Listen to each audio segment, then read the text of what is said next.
À Campagnol, pas de fête cette année, pas de rassemblement pour le 15 août, pas de fanion, pas de bal populaire, pas d'orchestre de rock avec un type déguisé en Eddie Mitchell et pas d'assiette en carton qui plie entre vos doigts sous le poids des 3 chipolates purées dans une odeur de pastis, mais paradoxalement une affluence record quand même.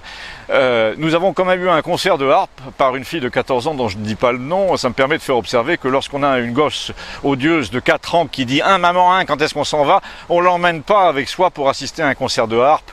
On la laisse à la garde de quelqu'un dehors pendant 1 heure, ou alors on se passe de concert. C'est la moindre des politesses. Mais la mère trouvait visiblement normal de nous casser les oreilles. Et quand je dis les oreilles, comme dirait Gustave, c'est pour être poli. Bon, à part ça, les gens passent leur vie à la terrasse du bar et quand elle est pleine, ils consomment assis sur le mur. Nous voyons passer pas mal de touristes en voiture ou à moto, des gens qui photographient les vieilles maisons du village et qui savent pas trop comment faire avec le masque, le porter ou non, faire plaisir au gouvernement ou faire plaisir aux villageois, qui hausse un peu les épaules en voyant que certains le portent même en plein air et même en pleine campagne.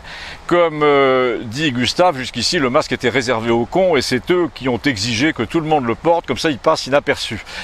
Gustave est assez remonté contre le masque en général, il l'était notamment contre une femme ce soir-là, assise avec son mari au bout du mur sous un panneau sens interdit et qui avait tous les attributs de la randonneuse Décathlon, y compris donc le fameux port du masque pendant qu'elle attendait son orangina.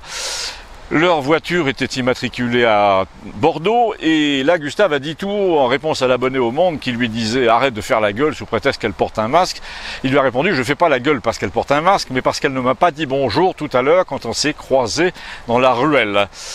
Mais finalement, a-t-il ajouté, c'est logique, ce genre de gens et ce genre de choses vont bien ensemble. Et comme parmi les gens désœuvrés qui buvaient leur pastis, il y avait Christiane, la psychiatre de Montpellier, qui était montée avec une copine qui avait l'air d'un gendarme, et qui d'ailleurs l'était, Gustave lui a dit « Comment tu analyses cette dinguerie généralisée là à propos du masque ?»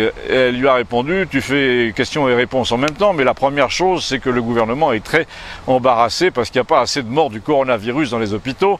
C'est un peu le désert. Du coup, ils sont obligés de dire « Oui, mais il faut faire gaffe, ça peut revenir, etc. » Et selon toi, a-t-il dit, ben moi, ma spécialité médicale, c'est la schizophrénie, l'autisme et la psychose. Alors, il y a certainement un rapport avec la situation, mais au niveau pulmonaire, je peux pas dire. Sur la chloroquine, j'ai pas d'opinion, et est-ce que le virus est affaibli ou non, je sais pas non plus. Moi, mon domaine, c'est tout ce qui est délirant, et là, je dois reconnaître qu'il y a déjà aussi de quoi faire, parce qu'au niveau du délire, c'est la pandémie. Alors là, je suis intervenu et je lui ai dit « Ah, tu es quand même bien d'accord que la situation mentale de la France en ce moment n'est pas très saine. Et moi, ce qui m'intéresserait, ce serait de savoir si le pays va finir abruti par les reconfinements et les gestes barrières pour finalement rentrer dans le rang psychologiquement, ou s'il va plutôt réagir violemment en disant « On nous prend pour des cons, c'est fini ». Et là, elle a pris son élan pour répondre « Nous entrons en effet dans une période un peu inédite parce que le comportement psychotique du président peut entrer en résonance avec les névroses françaises. Jusqu'ici, je me demandais si ça n'allait pas rester dans certaines limites, mais depuis le voyage au Liban, je pense que non. Le président part littéralement en vrille et là, du coup, le peuple français risque d'en faire autant et de faire sauter ses propres limites. » Oui, elle a repris sur le ton de la spécialiste qui ne plaisante pas. Il est quand même dans le délire parce qu'il va voir un autre peuple de l'autre côté de la Méditerranée pour l'inciter en gros à se comporter comme les gilets jaunes et à dénoncer la corruption. Il est donc allé au Liban pour exporter son rapport complètement maladif avec le peuple, pour rejouer la pièce. C'est le pyromane qui s'associe à la foule pour demander la tête des coupables. Il va s'asseoir à côté des gens pour leur dire « Je suis de votre côté, prenez en main votre destin contre des élites corrompues, etc. » Mais il n'a pas l'air très conscient que si les peuples prennent en main leur destin, ils vont balayer les gens comme lui parce qu'il fait objectivement partie des élites corrompues. Le mec ne s'est jamais résolu à n'être que d'un seul côté qui est le sien. Il veut être de tous les côtés à la fois, comme les vrais narcissiques. Tu sais, comme dans ces dessins humoristiques où tout le monde a la figure du dictateur. Eh ben, il veut combler le fossé qui le sépare du peuple en lui disant « Je compatis, je suis avec vous ». Du coup, il organise des bains de foule et des grands débats pour dire « On est tous ensemble ». C'est assez fascinant quand tu vois ce type à Beyrouth avec les étudiants. C'est le même ton, le même vocabulaire, le même jeu de scène que quand il réunit les maires de village à Brive-la-Gaillarde. Il transporte sa névrose à 5000 km et elle arrive là-bas intacte, c'est-à-dire c'est le je suis avec vous permanent, et c'est carrément en mode turbo d'ailleurs. Si tu veux une preuve de cette maladie du dictateur narcissique, tu n'as qu'à te souvenir de Benalla. Alors là, j'ai dit, je vois pas le rapport. Elle m'a répondu, si, le problème de l'autocrate, c'est qu'il ne fait plus confiance à personne pour savoir ce que pense de lui le peuple de base. Donc la tentation, c'est le bain de foule pour avoir un contact direct. Ou les hommes de main qui tâtent le terrain, genre Benalla, et qui font leur rapport comme le messager dans le théâtre antique, qui vient dire au prince, en ville on dit que, etc. Ah, c'est vrai à observer Gustave, qui devrait envoyer plus souvent des émissaires en ville pour entendre ce qu'on dit de lui, parce que visiblement il ne peut plus compter sur le grand monde. Il est tombé bien bas, tu te rends compte, pour savoir ce qu'on dit de lui, il appelle Bigard désormais. Alors là, c'était quand même trop pour l'abonné au Monde, qui s'était tenu silencieux jusque-là, et qui a explosé sur le thème Bigard en disant « c'est pas Macron qui est tombé bien bas, c'est Bigard ». Alors moi, je suis intervenu pour dire que Bigard, on en pensait ce qu'on voulait, mais qu'il avait compris que la machine à tuer la notoriété de vos adversaires était en train de se mettre en route contre lui. Après avoir rempli des stades, le type a compris qu'il était dans le collimateur, après un autre cas célèbre, celui de Dieudonné. Toutes ces dates de représentation se sont mises à sauter sur un coup de fil, même à la Grande Motte, même à Saint-Tropez. Alors la seule chose qui lui restait, c'était de faire peur aux auteurs des coups de fil en disant « je me présente à la présidentielle ». Mais c'est son droit, a dit l'abonné au Monde. Oui, il va voler des voix aux gens que tu n'aimes pas, c'est pour ça que tu l'approuves, a dit Gustave. Mais méfie-toi, parce qu'il peut aussi leur en apporter des voix. Tu veux dire qu'il en apporterait à Le Pen? Je ne veux rien dire du tout, a dit Gustave. Moi, ce qui m'intéresse, c'est de savoir comment notre psychiatre, là, Christiane, que nous avons la chance d'avoir ce soir, croit que ça va tourner. Eh bien, je crois, dit Christiane, qu'il va essayer, Macron, de donner une leçon à la France en allant prêcher au Liban sur le thème « Tant que vous ne consentirez pas à réformer les retraites et la fonction publique, vous n'aurez pas l'aide internationale. » Le parallèle, c'est quand il dit aux Français « Si vous ne faites pas ce que l'Europe vous dit, sous-entendu par ma voix, parce que je suis la voix de l'Europe, eh bien, vous n'aurez pas de facilité de trésorerie non plus, méfiez-vous. » Et là, a dit la psychiatre, il se peut très bien qu'il y ait une sorte d'international du gilet jaune qui surgisse et qui dise, ici comme au Liban, allez, on sait pour qui vous travaillez pour nos ennemis. Moi, ce qui me frappe chez Macron, a-t-elle dit, c'est la constance du même schéma psychologique. L'abonné au Monde a essayé de l'interrompre là-dessus, il a même dit, vous allez nous ressortir là le coup du psychiatre italien qui remonte à son enfance, gna gna gna, etc. Mais Christiane a dit, non, pas du tout. D'ailleurs, je trouve qu'il a raison, cet Italien, mais c'est pas la question. Moi, je vous parle là d'un truc beaucoup plus précis et moins spectaculaire, que j'appelle le complexe de Judas, qui se reproduit tout le temps dans sa vie et donc dans la nôtre. Ce que je veux dire, c'est que c'est essentiellement, c'est foncièrement un traître.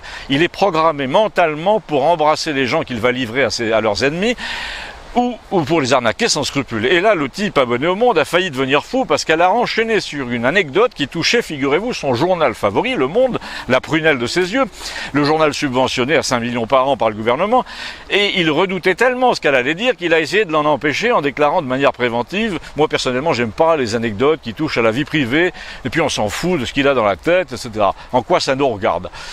Pour un peu, il aurait ajouté, je veux pas t'écouter, il aurait chantonné, là, je t'écoute pas, comme les enfants, vous savez. Et ben justement, a-t-elle dit, quand on a à la tête de l'État quelqu'un qui est affligé du complexe de Judas, ça regarde absolument tout le monde, vous allez voir. Et là, j'ai bien vu que l'abonné au Monde, qui a failli partir pour ne pas l'entendre, est resté quand même parce que la curiosité a été la plus forte. Il est resté et donc cette fille nous a raconté ce qu'elle appelait l'anecdote symptomatique qui se résume assez facilement. Vers 2010, Macron a proposé ses services de négociateur et de financier à des salariés du Monde dont le journal allait être racheté. Il ne voulaient pas d'une offre très défavorable dans leur opinion qui émanait d'un groupe d'investisseurs mené par Alain Minc. Et ils avaient besoin de conseils pour résister. Alors Macron s'est présenté à eux, à ses salariés en détresse, là, comme un jeune banquier d'affaires qui veut aider son prochain. Il y a eu plusieurs réunions très cordiales dans un immeuble, et là nous sommes dans le côté « je suis avec vous par altruisme hein, », j'ai un idéal, j'ai beau être chez Rothschild, j'ai la fibre sociale, et je comprends l'inquiétude des salariés. Ça c'est Judas qui embrasse Jésus, parce qu'ensuite, après l'une de ces réunions, l'un des salariés du Monde est revenu dans l'immeuble parce qu'il avait oublié son cartable, et qu'est-ce qu'il a vu? Il a vu Macron sortir d'une autre réunion qui avait lieu dans la foulée, dans le même immeuble, avec Alain Minc, cette fois, à qui il est allé raconter la stratégie de ses concurrents un quart d'heure après.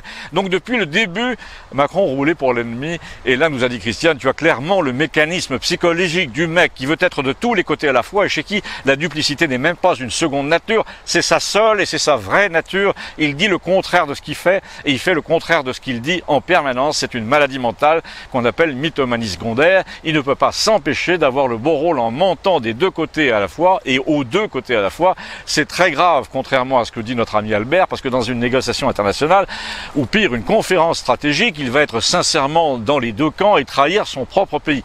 Son but, c'est d'être bien vu. Il a un gros problème d'estime de soi. Il faut donc qu'il séduise à tout prix. Du coup, il dit aux deux camps qu'il est avec eux, même s'il a choisi celui du plus fort, évidemment, systématiquement, et qui est rarement celui de la France. Et là, Gustave a enchaîné pour dire, moi, ce que j'aime bien avec Christiane, c'est qu'elle te propose une paire de lunettes qui te donne l'impression de voir le grain du papier. Ce qu'elle dit colle complètement, a-t-il dit, à ce qu'il fait pour les gilets jaunes, et c'est limite s'il vient pas s'asseoir au milieu d'eux pour leur dire, je suis l'un des vôtres, mais il faut être raisonnable, etc. Au Liban, c'est pareil, il fait exactement pareil, même discours, je suis parmi vous, je vous comprends, mais il va falloir être sage, parce que les gens qui sont en face de vous ne plaisantent pas, ils veulent des garanties, et moi je vous préviens, je les connais, ils n'auront aucune pitié envers vous. Et comment le sait-il? Parce qu'il est essentiellement du côté des gens qui n'auront aucune pitié, mais il ne peut pas se résoudre à être détesté. Alors il fait semblant de compatir avec les victimes. Par exemple, des plans d'austérité. Il leur applique le baiser de Judas en permanence. Même pour le Hezbollah, quand tu réfléchis, il fait pareil. Il téléphone à Trump pour lui dire « Vous n'avez pas tout compris, il vaut mieux les amadouer, il ne faut pas les braquer. » Et quand il téléphone au Hezbollah, il leur dit « Vous auriez tort de sous-estimer Trump, faites attention, il peut être méchant. » Il a fait le coup aussi à Biarritz à propos de l'Iran, en sortant de son chapeau le ministre des Affaires étrangères iraniennes. Moi, a-t-il dit, en s'adressant au lecteur du Monde, ce qui me gêne dans tout ça, c'est qu'il compromet la France gravement, profondément, et ça nous concerne tous. Et là, le lecteur du Monde a fait son méprisant, il a dit à Gustave, dis donc, en quoi ça te concerne les affaires de l'État, mais n'importe quoi. Franchement, on se demande en quoi ça peut t'affecter, tu te prends pour qui? Et alors là, coup de théâtre amusant, comme il s'en produit parfois, vous vous souvenez de ce couple dont je vous ai parlé avec son masque au début, qui était venu dans une voiture bordelaise? Eh bien, le mari, qui avait tout entendu, qui s'était plus ou moins rapproché de nous, a enlevé son masque, signe que l'heure était grave, et il a dit, ce monsieur, il parlait de Gustave, a entièrement raison, ça nous concerne tous. Mon beau-frère travaille à Mérignac, près de Bordeaux, dans une entreprise que Macron vient de livrer aux Américains après avoir envoyé aux salariés toutes sortes d'assurances comme quoi ça ne se ferait pas. Et bien ça s'est fait. Mais je sais laquelle, a dit Gustave, c'est Photonis, c'est les lunettes de vision nocturne. Depuis 3 mois, le ministre des Finances dit que c'est une entreprise de défense nationale ultra sensible et qu'on va trouver un repreneur français. Et puis finalement, toc, Judas a encore frappé. Il a fait remonter le dossier dans son propre bureau à l'Elysée. Il a téléphoné aux États-Unis et il a donné les clés à l'étranger une fois de plus. Parce que pareil pour Aletecoer, pour Alstom, etc., etc. À force d'être de tous les côtés à la fois, on a maintenant la certitude qu'il n'est pas d'une autre. Et j'ajoute, a dit Gustave, qu'à mon avis, il va le payer un jour. Ah bon, et comment, a demandé l'abonné au Monde? Je sais pas, mais la Providence a toujours du génie quand il s'agit de faire tomber les traîtres. Mais là, on s'écarte un peu de la psychiatrie. Et la Christiane a dit, la Providence a un autre nom en psychiatrie, tu sais, et ça s'appelle le surmoi, et celui de Macron va être impitoyable envers lui. Il va provoquer sa propre perte un jour ou l'autre. Toute la question est de savoir s'il nous entraînera ou non dans sa chute, a dit Gustave, qui a demandé à Christiane si elle reprendrait un pastis, et elle a répondu au point où on en est, pourquoi pas. À bientôt, merci.